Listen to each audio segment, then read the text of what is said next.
Kedua saudara itu memilih istri pada saat yang sama. Tak disangka, keduanya justru menyukai seorang istri yang kuat dan telah bercerai dengan anak, yang mengabaikan seorang mahasiswi cantik di samping. Dibiarkan di samping. Dan alasan dibalik ini adalah karena di kehidupan sebelumnya, adik melihat kakak sejak menikah dengan bos wanita, menjalani kehidupan yang makmur, dan menjadi seorang presiden. Sebaliknya, setelah menikah dengan mahasiswi, dia disebut sebagai Kasim oleh gadis itu. Dan karena itu, dia jatuh dan berhutang judi. Segera, dalam keadaan terdesak, dia di depan umum memaksa kakaknya untuk meminjamkan uang. Kakak tidak meminjamkan. Dia kemudian memilih untuk bersama-sama hancur secara ekstrim. Tak disangka, keduanya justru terlahir kembali pada hari pemilihan istri. Dan ketika adik tidak sabar mengungkapkan bahwa dia ingin menikahi bos wanita, kakak baru tahu bahwa adik juga terlahir kembali. Inilah yang menyebabkan awal cerita. Keduanya bersaing untuk menikahi bos wanita.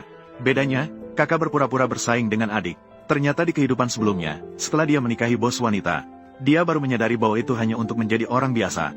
Meskipun di permukaan terlihat sangat glamor, tetapi di belakang layar, mereka tidak dianggap sebagai manusia.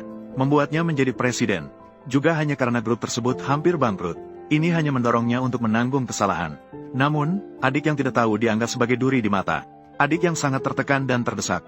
Ini secara tidak sengaja memberi mereka kesempatan kedua untuk memilih. Menghadapi adik yang bersikeras ingin menikahi bos wanita, kakak merasa tenang di dalam hati. Di kehidupan sebelumnya, adik ingin masuk universitas. Namun, keluarga hanya mampu membiayai satu. Kakak kemudian mengorbankan diri untuk menikahi bos wanita, memberikan kesempatan sekolah kepada adik. Tak disangka, pada akhirnya adik menjadi tidak tahu terima kasih. Kini, dia sudah memiliki kesempatan untuk mandiri, bersumpah untuk melawan takdir. Namun, adik belum tahu bahwa dia akan jatuh ke dalam jurang. Meskipun dia mengenakan gaun pengantin dan masuk ke sarang H, dia juga merasa itu lebih baik daripada menjalani hidup yang sulit di kemudian hari.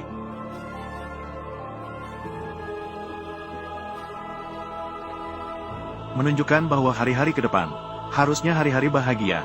Saudari-saudari, pengantin pria tua, hahaha, kenapa malu? Kakak, jangan bergerak, jangan berpaling, jangan sentuh saya. Sementara itu, segala sesuatunya berjalan harmonis di pihak kakak. Malam itu juga tidak seperti adik di kehidupan sebelumnya. Menjadi seorang Kasim, karena dia benar-benar menghormati wanita dari lubuk hatinya. Selama wanita itu tidak setuju, dia tidak akan mendekat.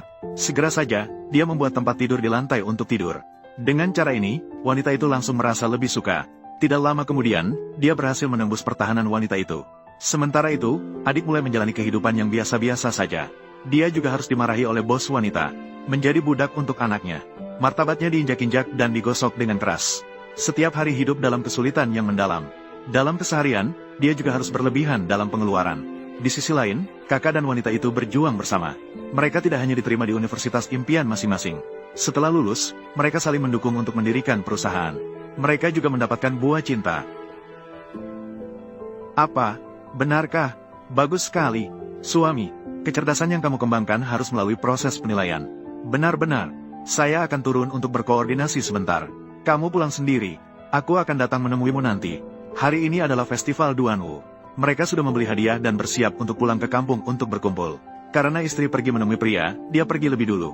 Sementara itu, adik sudah 5 tahun tidak pulang. Jadi, dia memanfaatkan festival untuk mengusulkan ingin pulang sejenak. Namun, dia dimarahi oleh bos wanita. Ketakutan, dia menyatakan tidak akan membahas pulang lagi. Namun, detik berikutnya datanglah kesempatan. Tuan Zhao, pendiri AI menolak kami. Namun, saya mendapat kabar baik. Orang itu akan pulang ke kampung besok untuk merayakan Duanwu. Kita bisa memanfaatkan kesempatan ini untuk menemuinya. Mungkin, ketika dia tahu harga Anda, dia akan memohon untuk bekerja sama denganmu. Di mana kampung halamannya? Desa Taohua. Dan orang yang ingin diajak bekerja sama oleh bos wanita, ketika pria itu baru saja pulang ke kampung. Melihat dengan meriah menggelar spanduk dan menghamparkan karpet, dia mengira itu adalah sambutan untuk kepulangannya yang sukses. Sepertinya, ayah, sudah tahu bahwa aku dan kakak bintang telah berhasil. Namun, ketika dia menginjak karpet, orang tuanya buru-buru keluar untuk mengusirnya. Mereka bilang karpet ini bukan untuk diinjaknya. Detik berikutnya, bos wanita dan adik juga tiba di sini.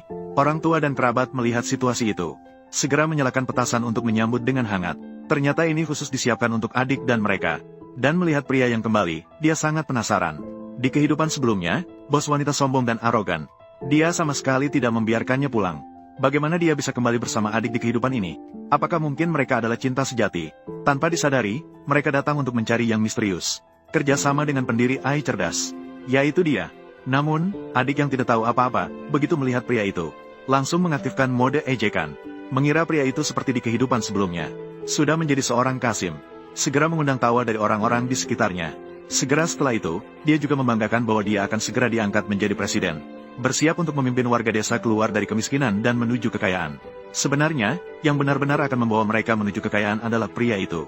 Sementara itu, bos wanita yang sudah tidak sabar di samping, meminta adik segera mengurus urusan penting. Adik pun segera patuh dan bertanya kepada semua orang, apakah kalian tahu tentang seorang yang baru saja lulus, yang telah menciptakan AI cerdas? Warga desa mendengar. Mereka semua menyatakan bahwa di desa ini, selain pria itu, sudah tidak ada mahasiswa lain. Begitu bos wanita mendengar, matanya berbinar. Dia berjalan ke depan pria itu, menanyakan apakah dia adalah murid Profesor Zhou. Setelah mendapatkan jawaban pasti dari pria itu, dia tidak sabar untuk mengungkapkan tujuan kedatangannya kali ini. Jika kamu mau bekerja sama dengan grup Seng, apa yang kamu mau, akan kuberikan padamu. Namun, begitu kata-kata itu terucap, di pengeras suara mulai disiarkan tentang seorang mahasiswa dari desa mereka. Selama di sekolah, dia melakukan hal-hal yang tidak baik. Dia sudah dikeluarkan dari sekolah. Segera, bos wanita merasa dirinya ditipu. Tanpa disadari, dia akan segera menyesal. Karena di desa, selain pria yang dikenal semua orang, selain itu ada seorang mahasiswa. Ada juga seorang mahasiswa yang setelah diterima di universitas, dia pindah dari desa. Dan orang yang disebutkan di siaran itu adalah dia. Namun, mereka semua mengira yang dibicarakan adalah pria itu. Maka, mereka semua mencemooh pria itu karena moralnya yang buruk. Meminta dia untuk segera meninggalkan desa ini. Dan tidak pernah kembali lagi. Bahkan orang tuanya juga merasa, dia telah mempermalukan keluarganya. Ini membuat mereka bingung bagaimana mereka bisa bertahan di desa ini. Pria itu ingin menjelaskan. Namun sama sekali tidak memberinya kesempatan untuk berbicara. Dan adik melihat ini adalah saatnya dia menunjukkan kemampuannya. Dia pun menggulung lengan bajunya dan bersiap untuk mengusir pria itu. Liu Guang, kamu harus pergi. Apa kamu pikir kekuatanku bisa membunuhmu? Itu bahkan lebih mudah daripada membunuh semut. Hentikan.